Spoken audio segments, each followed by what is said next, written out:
안녕하세요. 21일 기도회 3일차가 되었습니다. 이제 하나님께서 하루하루 이제 아침에 일찍 새벽을 깨우시고 오전에 또 예배를 드리시고 저녁에 가족이 함께 모여 예배 드리시는 그 현장마다 하나님께서 함께 하시고 은혜로 인도해 주시리라고 믿습니다.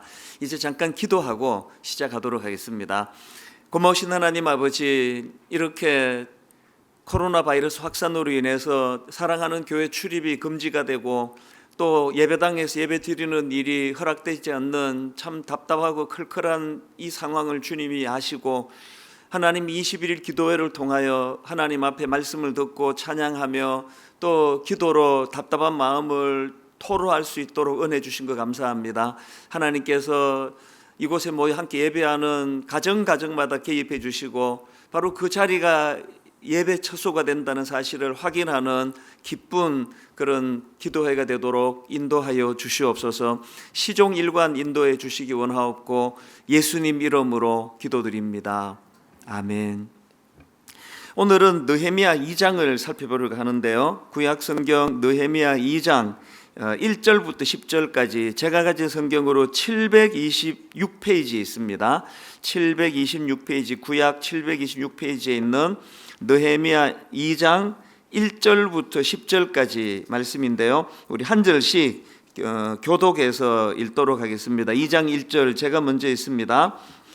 아닥사스다 왕 제20년 니산월에 왕 앞에 포도주가 있기로 내가 그 포도주를 왕에게 드렸는데 이전에는 내가 왕 앞에서 수심이 없었더니 왕이 내게 이르시되 내가 병이 없거늘 어찌하여 얼굴에 수심이 있느냐, 이는 필연 내 마음에 근심이 있음이로다 하더라.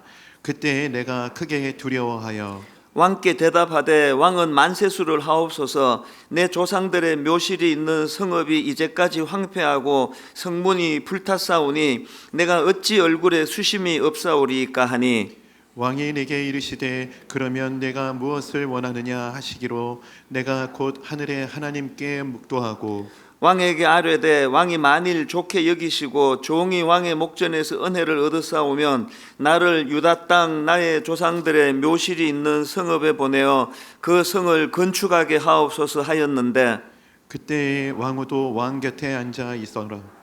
왕이 내게 이르시되 내가 몇 날에 다녀올 길이며 어느 때에 돌아오겠느냐 하고 왕이 나를 보내기를 좋게 여기시기로 내가 기한을 정하고 내가 또 왕에게 아뢰되 왕이 만일 좋게 여기시거든 강 서쪽 총독들에게 내리시는 조서를 내게 주사 그들이 나를 용납하여 유다에 들어가기까지 통과하게 하시고 또 왕의 삼림 감독 아삽에게 조서를 내리사 그가 성전에 속한 영문의 문과 성곽과 내가 들어갈 집을 위하여 들보로 쓸 제목을 내게 주게 하옵소서 하매 내 하나님의 선한 손이 나를 도우심으로 왕이 허락하고 군대 장관과 마병을 보내어 나와 함께 하게 하시기로 내가 강 서쪽에 있는 총독들에게 이르러 왕의 조서를 전하였더니 호론 사람 산발락과 종이었던 암몬 사람 도비야가 이스라엘 자손을 흥왕하게 하려는 사람이 왔다 함을 듣고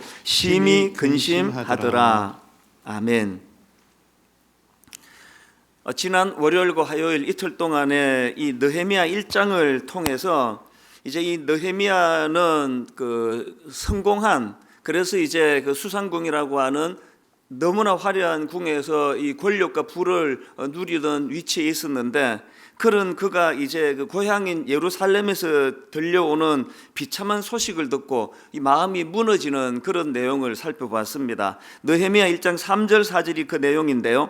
그들이 내게 이르되 사로잡힘을 면하고 남아있는 자들이 그 지방 거기서 큰 환난을 당하고 능욕을 받으며 예루살렘 성은 허물어지고 성문들은 불탔다 하는지라. 내가 이 말을 듣고 앉아서 울고 수일 동안 슬퍼하며 하늘의 하나님 앞에 금식하며 기도하여. 이 느헤미야의 귀함이라는 거는 그 눈 한 번 찔끔 감으면은 그 자기가 누리고 있는 부귀 영화를 그대로 유지할 수 있는데 자기 동족이 겪는 그 고통과 아픔을 그것을 내 것으로 여기면서 그래서 함께 아파하고 울고, 그리고 더 중요한 것은 그 자기의 고통의 문제를 하나님 앞에 기도로 가져 나갔던 이런 귀한 신앙의 본을 보였다. 그리고 그 기도가 어떤 막연하고 추상적인 것이 아니라 어떻게 해서든지 하나님이 이 위기를 만난 내 동족을 위하여, 내 이 민족을 위하여 쓰임 받기를 원합니다. 그런 간절한 소원이 담겨져 있는 기도를 드렸었노라고 지난 시간에 우리가 이것들을 살펴봤습니다.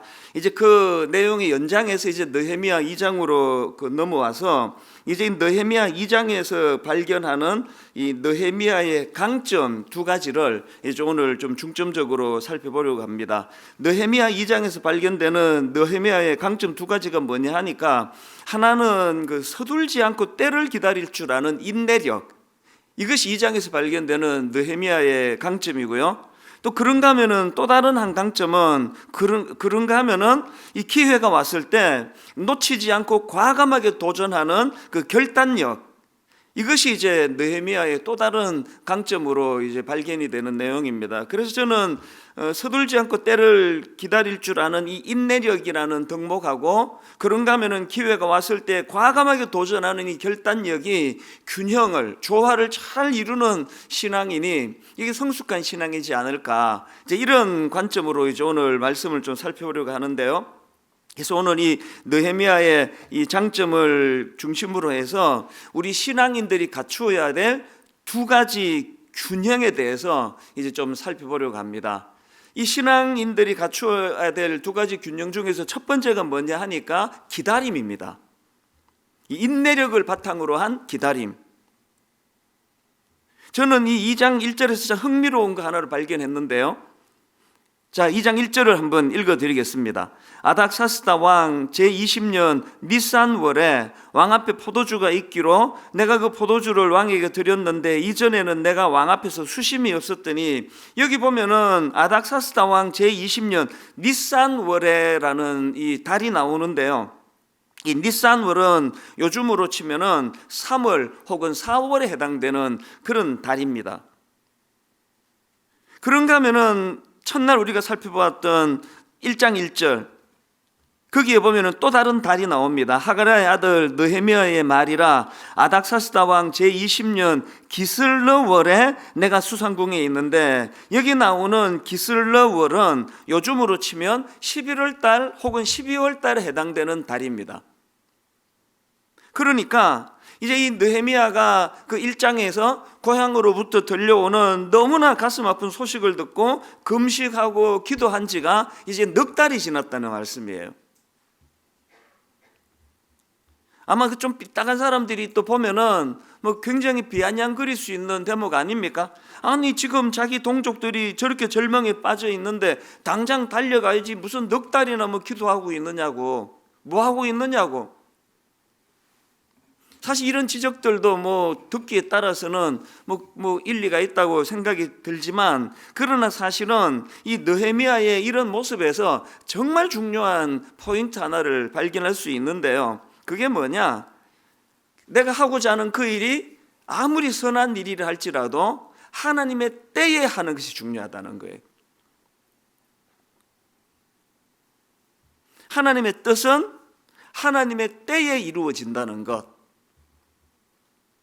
그래서 이 느헤미야를 통해서 우리가 배워야 되는 정말 중요한 한 가지 포인트가 뭐냐 하면은, 내 생각에 이게 아무리 좋은 일이나 선한 일이라 할지라도 우리는 하나님이 원하시는 그 하나님의 때를 기다릴 줄 아는, 이게 없어가지고 참 그 좋은 일로 시작했는데 그 대사를 그 망치는 일들이 종종 있는 거 아닙니까?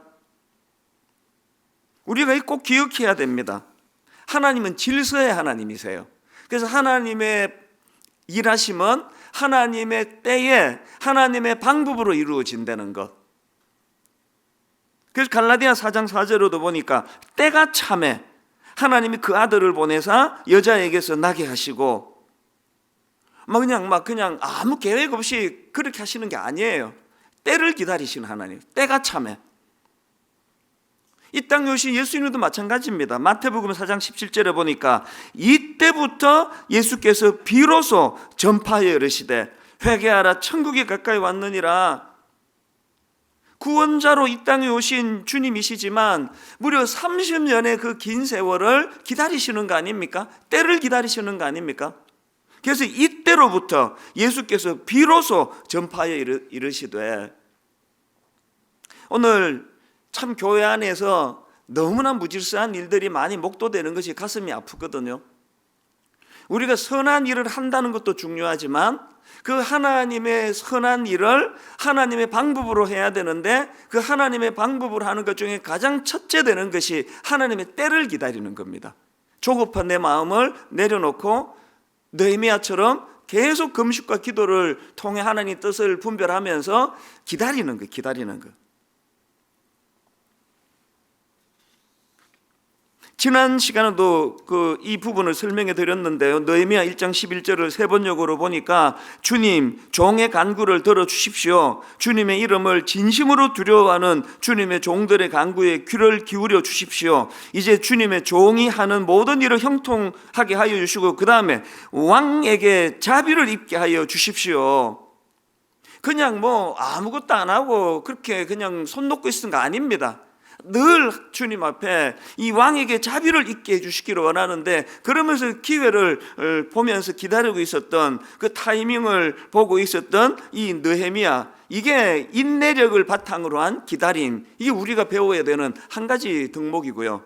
그런가 하면은 신앙인이 갖추어야 될 또 다른 한 균형이 있는데, 그게 뭐냐 하니까 기회가 왔을 때 과감하게 도전하는 태도예요. 이 과감한 도전. 오늘 본문에 보면은 느헤미야가 이제 금식과 기도로 준비한 지 넉 달이 되는 어느 날입니다. 그 긴 시간이 지나고 어느 날 왕이 느닷없이 느헤미야에게 이런 질문을 던집니다. 2장 2절. 왕이 내게 이르시되, 내가 병이 없거늘 어찌하여 얼굴에 수심이 있느냐? 이는 필연 내 마음에 근심이 있음이로다 하더라.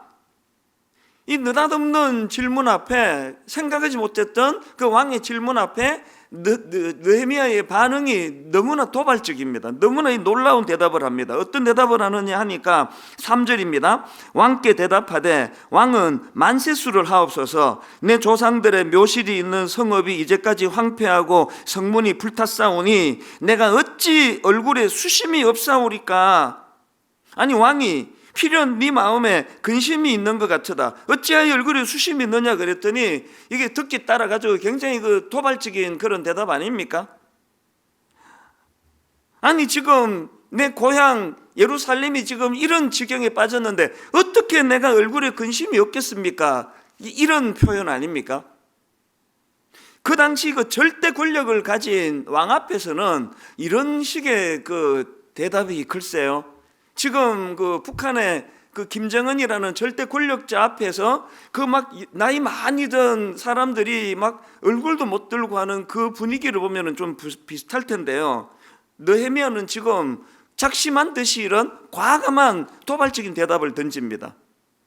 그리고 사실 이게 얼마나 느헤미야로 봐서는 자기 인생을 걸고 던지는 말인지 그 다음 표현 하나를 보면 압니다. 자, 2장 2절을 다시 한번 보십시오. 왕이 내게 이르시되, 네가 병이 없거는 어찌하여 얼굴에 수심이 있느냐? 이는 필연 내 마음에 근심이 있음이로다 하더라. 그 다음 보세요. 그때에 내가 크게 두려워하여. 이거면 짜증내시 한 얘기가 아닙니다. 그냥 지금이 기회라는 거예요.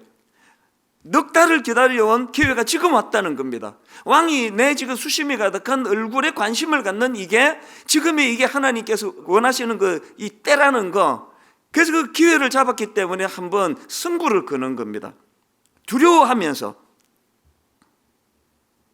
여러분, 우리는 이 느헤미야의 이 한마디 속에서 그동안 그가 얼마나 오래 기도하면서 이 순간을 기다려왔는지 충분히 짐작해 볼 수 있지 않습니까? 그리고 기회가 오자 망설임 없이 그렇게 자기 마음의 소원을 그런 식으로 이제 마음의 소원을 아뢰일 기회를 만들어 가는데요. 사실 저는 이 본문의 느헤미야의 두 모습, 서둘지 않고 때를 기다리는 그의 인내력하고 기회가 왔을 때 과감하게 도전하는 그의 결단력의 모습을 보면서 구약 인물 에스더가 떠올랐습니다. 여러분 잘 아시잖아요. 결정적인 순간에 에스더가 4장 16절에서 당신은 가서 수산에 있는 유다인을 다 모으고 나를 위하여 금식하되 밤낮 3일을 먹지도 말고 마시지도 마소서. 나도 나의 시녀와 더불어 이렇게 금식한 후에 규례를 어기고 왕에게 나아가려니, 그 다음 보세요. 죽으면 죽으리이다. 이 한 구절 속에서도 에스더도 느헤미야와 똑같이 얼마나 오랜 시간 이 순간을 또 기다려왔는지, 그리고 하나님께서는 그에게 모르드게라는 인물을 붙여주심으로 바로 그 사실을 자각하게 하시려는 그 하나님의 배려하심이 그 에스더서에서 다 나와 있는 거 아닙니까? 이 에스더가 죽으면 죽으리이다 이렇게 선포할 수 있기까지 그에게 멘토 역할을 했던 모르드게가 얼마나 그 무서운 결단을 촉구합니까? 에스더 4장 13절 14절 모르드게가 그를 시켜 에스더에게 화답하되 너는 왕궁에 있으니 모든 유다인 중에 홀로 목숨을 건지리라 생각하지 말라. 이때에 내가 만일 잠잠하여 말이 없으면 유다인은 다른 데로 말미암아 노임과 구원을 얻으려니와 너와 내 아버지 집은 멸망하리라. 내가 왕후의 자리를 얻은 것이 이때를 위함이 아닌지 누가 알겠느냐? 때를 기다려야 하고 그 때가 지금이라면 망설이면 안 된다. 이 멘토 모르드게의 강력한 조언이 에스더로 하여금 죽으면 죽으리라는 결단을 가져다 준 거 아니겠습니까?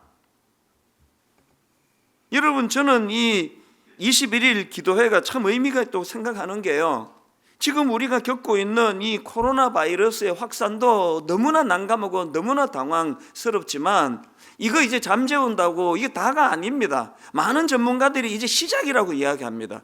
이제는 어떤 면에서는 이런 생각하지도 못했던 강력한 바이러스들이 불쑥불쑥 튀어나올 수 있는 그런 시대를 저희가 맞고 있다는 겁니다. 영적으로도 마찬가지 아닙니까? 오늘 우리가 영적으로 너무나 위기를 만난 이런 시대, 사실 참 가슴이 아픈 게요, 이 육신을 병들게 하는 이 코로나 바이러스는 막 온 나라가 부들부들 떠는데요, 눈에 보이지 않는 영적인 세계, 수많은 우리 주일학교, 청년부, 대학부 이미 영적인 바이러스에 감염이 돼가지고 지금 뭐 여기저기서 지금 죽어가고 있는 이런 현실은 방치하고 있는 부끄러운 현실, 이건 우리들의 모습인 걸 반성해야 된다는 겁니다.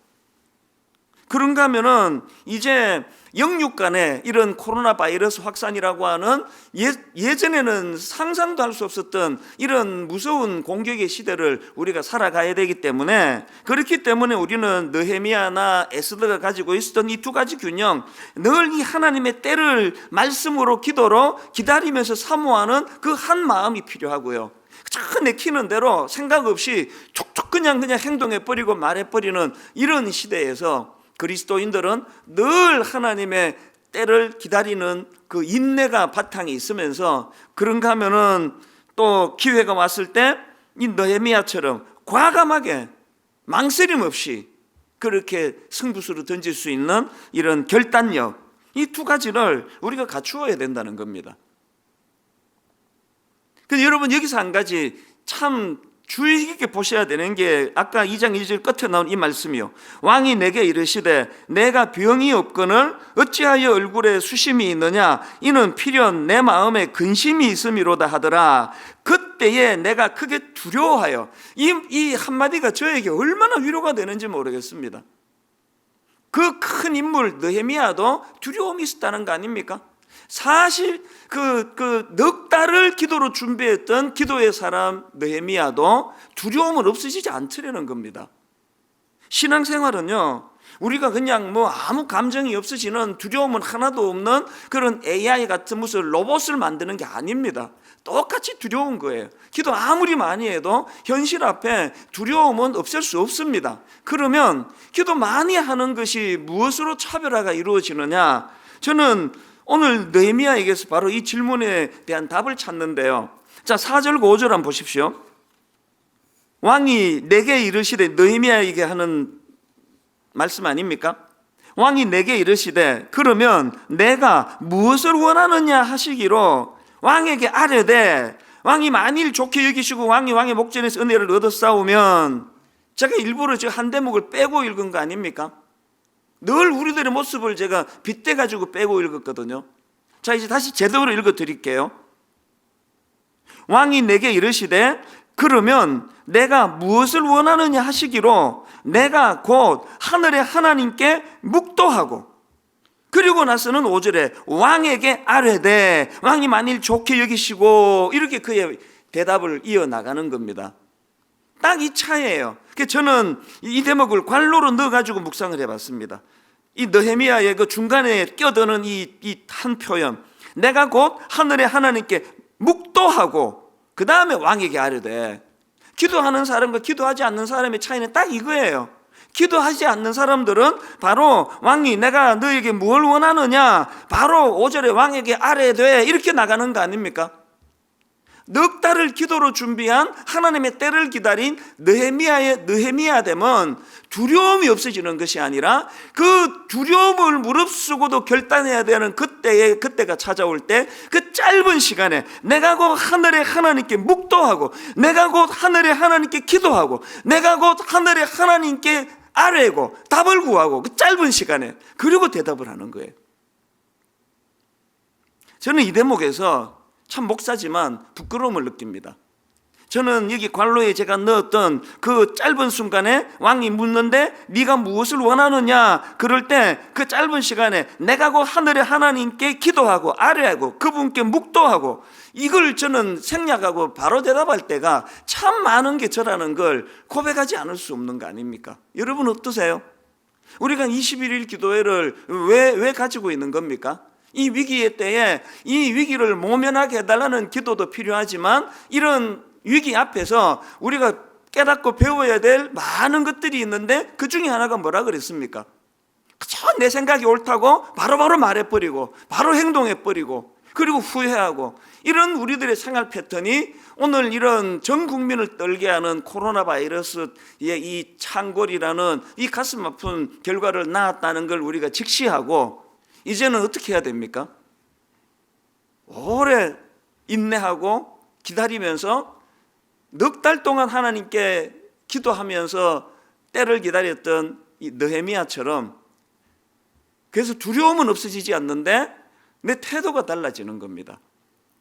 운전을 하다가 보면은요, 그 운동선수들이 이제 이 몸이 기억할 때까지 연습을 해라, 그런 말씀을 전에 설교 시간에 한번 한 적이 있는데요. 우리 같은 그 연습을 많이 하고 운동하는 케이스에 들지 않은 우리 같은 사람들은 그냥 뇌가 시키는 대로 해가지고 수영도 많이 하는데요. 이제 이 근육이 기억하게 하라는 훈련을 많이 한 사람들은 우리랑은 그 반응이 좀 다르다는 겁니다. 이런 거예요. 매일 제가 이제 교회와 집과 교회를 왔다 갔다 하는데, 이제 아내가 전화가 와가지고 오는 길에 그 어디 뭐 세탁소에 들러가지고 옷을 좀 찾아갖고 와달라. 그러면 내가 이제 입력이 됐어요. 그리고 시동 걸면서도 맞아, 세탁소 들러서 가야지. 다 이제 뇌에서 제가 명령을 다 내리고 하다를 받았는데, 보면은 집 앞에 주차를 하고 있습니다. 그 왜 그렇습니까? 몸이 기억을 하는 거예요.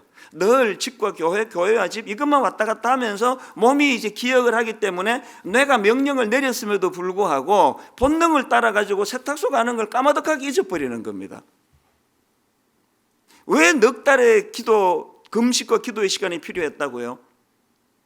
몸이 기억을 하는 거예요. 왕이 지금 너무나 중요한 순간에 너에게 무엇을 원하느냐 이 말씀 앞에 거의 본능적으로, 이거 막 내가 이제 지시를 내려서 이럴 때는 기도해야 돼, 이런 거 없습니다. 무의식적으로 기도가 들어가는 거예요. 여기까지 가자는 겁니다. 훈련을 해서 여기까지 가자는 겁니다.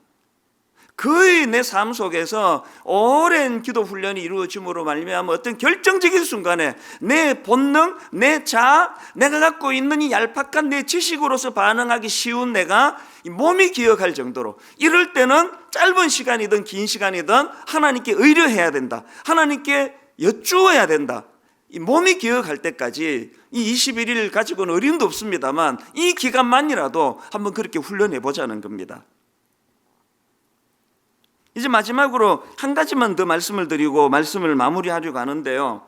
여러분, 사실 우리가 이 땅을 살아가는데 뭐 여러 것들이 필요하지만 그 중에는 그 사람의 마음을 움직이게 하는 능력이 이게 가장 필요한 거 아닙니까? 그 목회하는 제가 30년 목회하면서 뼈저리게 느끼는 게 그겁니다. 설교를 잘하느냐 못하느냐 중요하지 않습니다. 이 설교를 통해서 그 사람의 마음을 움직일 수 있는 거냐?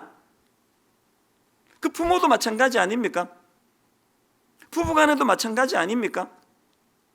제가 가슴 아픈 게 이혼하겠다고 찾아오는 분들을 보면은 이 남편도 너무 좋은 분이에요. 객관적으로 이 아내도 너무 좋은 분이에요. 근데 이혼하겠다는 겁니다. 왜 이혼합니까? 참 좋은 분인데 그 배우자의 마음을 못 얻기 때문 아닙니까? 자녀 교육 하지만 잔소리 안 하는 부모가 어디 있습니까? 몇 마디 안 던져서 그 아이의 마음을 움직이게 하는 부모가 있고요, 막 잔소리를 폭탄처럼 쏟아부어도 마음을 못 움직이는 사람이 있습니다. 그렇기 때문에 오늘 이 21일 기도회를 통하여 우리 모두가 다 느헤미야에게 배워야 되는 것, 이 사람의 마음을 움직일 수 있게 해달라는 기도가 필요하다는 겁니다. 그게 조금 전에 읽어드렸던 1장 11절 말씀 중요하니까 다시 한번 읽고 이제 말씀을 마무리하겠습니다. 주여 구하오니 귀를 기울이사 종의 기도와 주의 이름을 경외하기를 기뻐하는 종들의 기도를 들으시고 오늘 종이 형통하여, 어떤 형통? 이 사람들 앞에서 은혜를 입게 하옵소서. 이 오랜 기도가 응답이 돼서 느헤미야는 그 당시 최고 권력자였던 아닥사스다 왕의 마음을 움직인 거 아닙니까? 몇 마디 하지 않았습니다. 그건 주인공 느헤미야의 그 달변 때문이 아니에요. 늘 마음을 움직일 수 있게 해달라는 이 기도가 내공이 됐다고 저는 믿습니다. 모든 우리 그리스도인들에게 말의 능력이, 또 말의 힘이 회복되되 사람의 마음을 움직일 수 있도록 오늘 이 몇 가지 던져드린 그 포인트들을 가지고 이제 우리 찬양팀과 더불어서 함께 찬양하고 하나님 앞에 기도할 때, 그리고 그 이후에도 이 말씀들이 기도 제목이 되어서 하나님 위기를 만난 이때 오히려 이것을 전화위복의 도구가 되게 하여 주시옵소서. 그런 이 21일 기도회가 되기를 바랍니다. 이제 함께 찬양하고 기도하는 자리로 나아가도록 하겠습니다.